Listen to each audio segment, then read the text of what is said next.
Subscribe करें ideal progressive school के YouTube channel को और वीडियो अच्छी लगे तो लाइक और शेयर करें और बेल आइकन को दबाना ना भूलें ताकि इस चैनल पर अपलोड होने वाले सारे वीडियो सबसे पहले आपके पास पहुंच सके। आज हम लोग क्लास 10th एनसीईआरटी की हिंदी बुक कृतिका का दूसरा चैप्टर जॉर्ज पंचम की नाक पढ़ेंगे। बच्चों, ये पाठ कहना क्या चाहता है? क्यों हम इसे इतनी मेहनत से पढ़ रहे हैं? यह कहानी बहुत ही इंटरेस्टिंग है। ये हमारे देश से जुड़ी है। ये तब की बात है जब एलिजाबेथ द्वितीय अपने पति के साथ इंग्लैंड से भारत, नेपाल, पाकिस्तान के दौरे पर पहुंच रही थी। पूरी तैयारी हो चुकी थी, बस एक परेशानी थी। क्या? दिल्ली में नाक नहीं थी। किसकी? जॉर्ज पंचम की नाक नहीं थी। जॉर्ज पंचम के नाक का जो कटा हुआ हिस्सा था उसे बड़े बड़े मूर्तिकारों के द्वारा हिंदुस्तान के सभी प्रांतों और शहरों में ढूंढा गया और हमारा जो देश है, बड़े बड़े महापुरुष सरदार वल्लभ भाई पटेल, रविन्द्रनाथ टैगोर, फ्रीडम फाइटर भगत सिंह और भी जो हमारे देश के महान महापुरुष हैं, उनकी मूर्तियों की नाक जॉर्ज पंचम की नाक से बड़ी थी। मतलब जॉर्ज पंचम की नाक छोटी पड़ रही थी। जॉर्ज पंचम की नाक जो है वो छोटी पड़ रही थी इन महापुरुषों के सामने। तो चलिए शुरू करते हैं और पता लगाते हैं क्या क्या हुआ। पाठ को पढ़ने से पहले इससे जुड़ी कुछ बातों को जान ले। हमारे समाज में नाक इज्जत का प्रतीक मानी जाती है। नाक से जुड़ी अनेक मुहावरे हिंदी में प्रचलित हैं, जिनमें नाक कटना और नाक काटना इत्यादि प्रमुख हैं। इसी मुहावरे के अर्थ का विस्तार करते हुए लेखक ने इसका व्यंग्यात्मक उपयोग किया है जॉर्ज पंचम की नाक कहानी में। आज़ादी मिलने के बाद भी सत्ता से जुड़े विभिन्न प्रकार के लोगों की मानसिकता और विदेशी आकर्षण पर गहरी चोट की है, जिसके लेखक कमलेश्वर जी हैं, जिन्होंने फिल्मों के लिए भी पटकथाएं लिखी हैं। उनके उपन्यासों पर फिल्में भी बनी हैं, जैसे राम बलराम, सौतन, लैला, मिस्टर नटवरलाल इत्यादि। लोकप्रिय हिंदी धारावाहिक चंद्रकांता की पटकथा भी इनकी कलम से ही लिखी गई है। तो आइए शुरू करते हैं। यह बात उस समय की है जब इंग्लैंड की रानी एलिजाबेथ द्वितीय अपने पति के साथ हिंदुस्तान पर धारने वाली थी। यहाँ पे मिसप्रिंट हुआ है। अखबारों में उनकी चर्चा हो रही थी। रोज लंदन के अखबारों से खबरें आ रही थी कि शाही दौर के लिए कैसी कैसी तैयारियां हो रही हैं। रानी एलिजाबेथ का दर्जी परेशान था कि हिंदुस्तान, पाकिस्तान और नेपाल के दौरे पर रानी कब क्या पहनेगी। उनका सेक्रेटरी और शायद जासूस भी उनके पहले ही इस महाद्वीप का तूफानी दौरा करने वाला था। आखिर कोई मजाक तो था नहीं। ज़माना चूँकि नया था, फौज फाटे के साथ निकलने के दिन बीत चुके थे, इसलिए फोटोग्राफरों की फौज तैयार हो रही थी। इंग्लैंड के अखबारों की कतरनें हिंदुस्तानी अखबारों में हर दूसरे दिन चिपकी नजर आती थी कि रानी ने एक ऐसा हल्के नीले रंग का सूट बनवाया है जिसका रेशमी कपड़ा हिंदुस्तान से मंगाया है।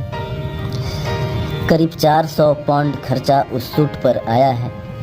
रानी एलिजाबेथ की जन्म पत्री भी छपी, प्रिंस फिलिप के कारनामे छपे और तो और उनके नौकरों, बावर्चियों, खानसामों, अंगरक्षकों की पूरी जीवनियाँ देखने में आई। शाही महल में रहने और पलने वाले कुत्तों तक की तस्वीरें अखबारों में छप गई। बड़ी धूम थी, बड़ा शोर शराबा था। शंख इंग्लैंड में बज रहा था, गुंज हिंदुस्तान में आ रही थी। इन अखबारों से हिंदुस्तान में सनसनी फैल रही थी। राजधानी में तहलका मचा हुआ था। जो रानी 5,000 रुपए का रेशमी सूट पहन कर पालम के हवाई अड्डे पर उतरेगी, उसके लिए कुछ तो होना ही चाहिए। कुछ क्या, बहुत कुछ होना चाहिए, जिसके बावर्ची पहले महायुद्ध में जान हथेली पर लेकर लड़ चुके हैं, उसकी शान शौकत के क्या कहने। और वही रानी दिल्ली आ रही है। नई दिल्ली ने अपनी तरफ देखा और बेसाख्त मुंह से निकल गया, वह आए हमारे घर, खुदा की रहमत। कभी हम उनको कभी अपने घर को देखते हैं। और देखते देखते नई दिल्ली का काया पलट होने लगा। और करिश्मा तो यह था कि किसी ने किसी से नहीं कहा, किसी ने किसी को नहीं देखा, पर सड़कें जवान हो गई, बुढ़ापे की धूल साफ हो गई, इमारतों ने नाज़नीनों की तरह श्रृंगार किया। मतलब एलिजाबेथ द्वितीय आ रही थी अपने पति के साथ दिल्ली, तो दिल्ली को बहुत सजाया गया, उसे बहुत साफ सुथरा किया गया, एकदम दुल्हन की तरह सजा दिया गया उसे। यहाँ नाज़नीनों की तरह श्रृंगार किया, मतलब नाज़नीनों मतलब सुंदरियों की तरह दिल्ली को पूरा सुंदर बनाया गया, सुंदरियों की तरह उन्हें तैयार किया गया, दिल्ली को सजाया गया बहुत, ताकि ये दिल्ली बहुत खूबसूरत लगे। क्योंकि बाहर से विदेश से कोई आ रहे थे भाई, वो मेहमान थे, इसलिए। आगे देखते हैं, आगे पढ़ते हैं। लेकिन एक बड़ी मुश्किल पेश थी, वह थी जॉर्ज पंचम की नाक। नई दिल्ली में सब कुछ था, सब कुछ होता जा रहा था, सब कुछ हो जाने की उम्मीद थी, पर जॉर्ज पंचम की नाक बड़ी मुसीबत थी। नई दिल्ली में सब था, सिर्फ नाक नहीं थी। इस नाक की भी एक लंबी दास्तान है। इस नाक के लिए बड़े तहलके मचे थे। किसी वक्त आंदोलन हुए थे, राजनीतिक पार्टियों ने प्रस्ताव पास किए थे, चंदा जमा किया था, कुछ नेताओं ने भाषण भी दिए थे, गर्मा गर्म बहसें भी हुई थी, अखबारों के पन्ने रंग गए थे। बहस इस बात पर थी कि जॉर्ज पंचम की नाक रहने दी जाए या हटा दी जाए। और जैसा कि हर राजनीतिक आंदोलन में होता है, कुछ पक्ष में थे, कुछ विपक्ष में, और ज़्यादातर लोग खामोश थे। खामोश रहने वालों की ताकत दोनों तरफ थी। यह आंदोलन चल रहा था। जॉर्ज पंचम की नाक के लिए हथियार बंद पहरेदार तैनात कर दिए गए थे। क्या मजाल कि कोई उनकी नाक तक पहुंच जाए। हिंदुस्तान में जगह जगह ऐसी नाकें खड़ी थी, और जिन तक लोगों के हाथ पहुंच गए, उन्हें शानो शौकत के साथ उतार कर अजायब घरों में पहुंचा दिया गया। कहीं कहीं तो शाही लाटों की नाकों के लिए गुरिल्ला युद्ध होता रहा। उसी जमाने में यह हादसा हुआ। इंडिया गेट के सामने वाली जॉर्ज पंचम की लॉट की नाक एकाएक गायब हो गई। हथियार बंद पहरेदार अपनी जगह तैनात रहे, गश्त लगती रही, और लाट की नाक चली गई। रानी आए और नाक न हो, एकाएक परेशानी बढ़ गई। बड़ी सरगर्मी शुरू हुई। देश के खैर ख्वाहों की एक मीटिंग बुलाई गई और मसला पेश किया गया कि क्या किया जाए। वहाँ सभी सहमत थे कि अगर यह नाक नहीं है तो हमारी भी नाक नहीं रह जाएगी। आगे उच्च स्तर पर मशवरे हुए, दिमाग खरोचे गए, और यह तय किया गया कि हर हालत में इस नाक का होना बहुत जरूरी है। यह तय होते ही एक मूर्तिकार को हुक्म दिया गया कि वह फौरन दिल्ली में हाजिर हो। मूर्तिकार यूं तो कलाकार था, पर जरा पैसे से लाचार था। आते ही उसने हुक्कामों के चेहरे देखे। अजीब परेशानी थी उन चेहरों पर, कुछ लटके, कुछ उदास और कुछ बदहवास थे। उनकी हालत देखकर लाचार कलाकार की आंखों में आंसू आ गए। तभी एक आवाज़ सुनाई दी, मूर्तिकार, जॉर्ज पंचम की नाक लगानी है। मूर्तिकार ने सुना और जवाब दिया, नाक लग जाएगी, पर मुझे यह मालूम होना चाहिए कि यह लाट कब और कहाँ बनी थी। इस लाट के लिए पत्थर कहाँ से लाया गया था। जब हुक्कामों ने एक दूसरे की तरफ ताका, एक की नज़र ने दूसरे से कहा कि यह बताने की जिम्मेदारी तुम्हारी है। खैर मसला हल हुआ। एक क्लर्क को फ़ोन किया गया और इस बात की पूरी छानबीन करने का काम सौंप दिया गया। पुरातत्व विभाग की फाइलों के पेट चिरे गए पर कुछ भी पता नहीं चला। क्लर्क ने लौटकर कमेटी के सामने कांपते हुए बयान किया, सर मेरी खता माफ़ हो, फाइलें सब कुछ हजम कर चुकी हैं। हुकामों के चेहरों पर उदासी के बादल छा गए। एक खास कमेटी बनाई गई और जिसके जिम्मे यह काम दे दिया गया कि जैसे भी हो यह काम होना है और इस नाक का दारोमदार आप पर है। मतलब कुछ लोगों की कमेटी बनाई गई जिसमें कुछ खास लोग थे और उनको काम दिया गया कि नाक जो है वो लगनी चाहिए, उसको जिम्मेदारी उन पर सौंपी गई है कि ये काम होना ही चाहिए। आखिर मूर्तिकार को फिर बुलाया गया। उसने मसला हल कर दिया। वह बोला, पत्थर की किस्म का ठीक पता नहीं चला तो परेशान मत होइए। मैं हिंदुस्तान के हर पहाड़ पर जाऊंगा और ऐसा ही पत्थर खोज कर लाऊंगा। कमेटी के सदस्यों की जान में जान आई। सभापति ने चलते चलते गर्व से कहा, ऐसी क्या चीज़ है जो हिंदुस्तान में मिलती नहीं? हर चीज़ इस देश में गर्भ में छिपी है। ज़रूरत खोज करने की है। खोज करने के लिए मेहनत करनी होगी। इस मेहनत का फल हमें मिलेगा। आने वाला ज़माना खुशहाल होगा। यह छोटा सा भाषण फौरन अखबारों में छप गया। मूर्तिकार हिंदुस्तान के पहाड़ी प्रदेशों और पत्थरों की खानों के दौरे पर निकल पड़ा। कुछ दिन बाद वह हताशा लौटा। उसके चेहरे पर लानत बरस रही थी। उसने सिर लटकाकर खबर दी, हिंदुस्तान का चप्पा चप्पा खोज डाला पर इस किस्म का पत्थर कहीं नहीं मिला। यह पत्थर विदेशी है। मतलब मूर्तिकार, जैसे कि बोला गया था कि वो लाट का जो पत्थर है उसको लाना है खोज करके और नाक को बनाना है, लेकिन वो जब आया वापस तो उसने बोला कि इस लाट का पत्थर मिला ही नहीं। उसे बहुत खोजबीन किया उसने, मूर्तिकार ने, लेकिन उसे मिला नहीं। तो वो हताशा लौट गया बिल्कुल कि पत्थर क्योंकि उसे मिला नहीं। सभापति ने तैस में आकर कहा, लानत है आपकी अक्ल पर। विदेशों के सारी चीज़ें हम अपना चुके हैं, दिल, दिमाग, तौर तरीके और रहन सहन। जब हिंदुस्तान में बाल डांस तक मिल जाता है तो पत्थर क्यों नहीं मिल सकता? मूर्तिकार चुप खड़ा था।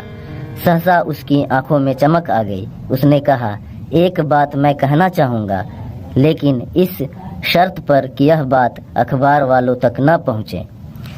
सभापति की आंखों में भी चमक आई। चपरासी को हुक्म हुआ और कमरे के सब दरवाजे बंद कर दिए गए। जब मूर्तिकार ने कहा, देश में अपने नेताओं की मूर्तियां भी हैं, अगर इजाज़त हो और आप लोग ठीक समझे, मेरा मतलब है तो जिसकी नाक इस लाट पर ठीक बैठे उसे उतार लाया जाए। सबने सबकी तरफ देखा। सबकी आंखों में एक क्षण की बदहवासी के बाद खुशी तैरने लगी। सभापति ने धीमे से कहा, लेकिन बड़ी होशियारी से, और मूर्तिकार फिर देश दौरे पर निकल पड़ा। जॉर्ज पंचम की खोई नाक का नाप उसके पास था। दिल्ली से वह बम्बई पहुंचा। दादा भाई नौरोजी, गोखले, तिलक, शिवाजी, काशी, जहांगीर, सबकी नाकें उसने टटोली, नापी और गुजरात की ओर भागा। गांधी जी, सरदार पटेल, विट्ठल भाई पटेल, महादेव देसाई की मूर्तियों को परखा और बंगाल की ओर चला। गुरुदेव, रविंद्रनाथ, सुभाष चंद्र बोस, राजा राम मोहन राय आदि को भी देखा। नाप जोख की और बिहार की तरफ चला। बिहार होता हुआ उत्तर प्रदेश की ओर आया। चंद्रशेखर आज़ाद, बिस्मिल, मोतीलाल नेहरू, मदन मोहन मालवीय की लाटों के पास गया। घबराहट में मद्रास भी पहुंचा, सत्यमूर्ति को भी देखा और मैसूर, केरल आदि सभी प्रदेशों का दौरा करता हुआ पंजाब पहुंचा। लाला लाजपत राय और भगत सिंह की लाटों से भी सामना हुआ। आखिर दिल्ली पहुंचा और उसने अपनी मुश्किल बयान की। पूरे हिंदुस्तान की परिक्रमा कर आया, सब मूर्तियां देख आया, सबकी नाकों का नाप लिया, पर जॉर्ज पंचम की इस नाक से सब बड़ी निकली। मतलब जिस मूर्तिकार को यह काम सौंपा गया था वह हिंदुस्तान के हर एक कोने में गया, हर प्रांत शहर में गया। वह बिहार, पंजाब, उत्तर प्रदेश बहुत से जगहों पर गया। बंगाल में गुरुदेव रविंद्रनाथ टैगोर, सुभाष चंद्र बोस, उत्तर प्रदेश में चंद्रशेखर आज़ाद, बिस्मिल, मदन मोहन मालवीय, पंजाब में फ्रीडम फाइटर भगत सिंह। पर इन सब की मूर्तियों के नाक जो हैं वह जॉर्ज पंचम के नाक से बड़ी थी। और हो भी क्यों ना, इन्होंने अपने देश को बहुत कुछ दिया, जो देश के लिए जीते थे। ये बहुत महान लोग थे। चलिए बच्चों आगे बढ़ते हैं। सुनकर सब हताश हो गए और झुंझलाने लगे। मूर्तिकार ने ढाढ़स बंधाते हुए आगे कहा, सुना है कि बिहार सेक्रेटरिएट के सामने सन 42 में शहीद होने वाले बच्चों की मूर्तियां स्थापित हैं। शायद बच्चों की नाक ही फिट बैठ जाए। यह सोचकर वहां भी पहुंचा, पर उन बच्चों की नाकें भी इससे कहीं बड़ी बैठती हैं। अब बताइए मैं क्या करूं? मतलब हिंदुस्तान के जो बच्चे हैं उनकी भी जो नाकें हैं वह जॉर्ज पंचम की नाक से बड़ी है। मतलब हिंदुस्तान के बच्चों की नाक भी जॉर्ज पंचम की नाक से बड़ी है। क्या बात है, वाह! ये है भारत देश हमारा। आगे पढ़ते हैं बच्चों। राजधानी में सब तैयारियां थी। जॉर्ज पंचम की लाट को मल मल कर नहलाया गया, रोगन लगाया गया, सब कुछ हो चुका था, सिर्फ नाक नहीं थी। बात फिर बड़े हुक्कामों तक पहुंची, बड़ी खलबली मची। अगर जॉर्ज पंचम के नाक न लग पाई तो फिर रानी का स्वागत करने का मतलब? यह तो अपनी नाक कटाने वाली बात हुई। लेकिन मूर्तिकार पैसे से लाचार था, यानी हार मानने वाला कलाकार नहीं था। एक हैरत अंगेज ख्याल उसके दिमाग में कौंधा और उसने पहली शर्त दोहराई। जिस कमरे में कमेटी बैठी हुई थी उसके दरवाजे फिर बंद हुए और मूर्तिकार ने अपनी नई योजना पेश की। चूंकि नाक लगाना एकदम जरूरी है, इसलिए मेरी राय है कि 40 करोड़ में से कोई एक जिंदा नाक काट कर लगा दी जाए। ये मूर्तिकार ने सलाह दी। ठीक है बच्चों, आगे। बात के साथ ही सन्नाटा सा छा गया। कुछ मिनटों की खामोशी के बाद सभापति ने सबकी तरफ देखा। सबको परेशान देखकर मूर्तिकार कुछ अचकचाया और धीरे से बोला, आप लोग क्यों घबराते हैं? यह काम मेरे ऊपर छोड़ दीजिए। नाक चुनना मेरा काम है, आपकी सिर्फ इजाजत चाहिए। कानाफूसी हुई और मूर्तिकार को इजाजत दे दी गई। आगे अखबार में सिर्फ इतना छपा कि नाक का मसला हल हो गया है और राजपथ पर इंडिया गेट के पास वाली जॉर्ज पंचम की लाट में नाक लग रही है। नाक लगने से पहले ही हथियार बंद पहरेदारों की तैनाती हुई। मूर्ति के आसपास का तालाब सुखाकर साफ किया गया, उसकी रवाब निकाली गई और ताज़ा पानी डाला गया ताकि जो जिंदा नाक लगाई जाने वाली थी वह सूखने न पाए। इस बात की खबर जनता को नहीं थी। यह सब तैयारियां भीतर भीतर चल रही थी। रानी के आने का दिन नजदीक आता जा रहा था। मूर्तिकार खुद अपने बताए हल से परेशान था। जिंदा नाक लाने के लिए उसने कमेटी वालों से कुछ और मदद मांगी।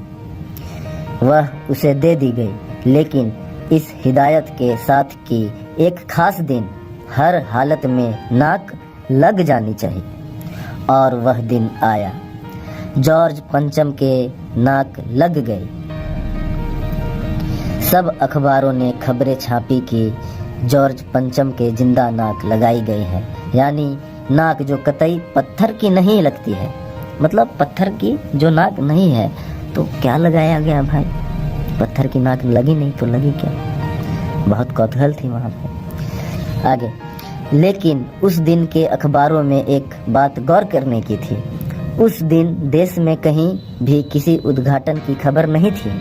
किसी ने कोई फीता नहीं काटा था, कोई सार्वजनिक सभा नहीं हुई थी, कहीं भी किसी का अभिनंदन नहीं हुआ था, कोई मानपत्र भेंट करने की नौबत नहीं आई थी, किसी हवाई अड्डे या स्टेशन पर स्वागत समारोह नहीं हुआ था, किसी का ताजा चित्र नहीं छपा था, सब अखबार खाली थे। पता नहीं ऐसा क्यों हुआ था। नाक तो सिर्फ एक चाहिए थी, और वह भी बूथ के लिए। तो बच्चों, ये जॉर्ज पंचम की नाक कहानी कैसी लगी ये हमें ज़रूर कमेंट करके बताएं। तो ठीक है बच्चों,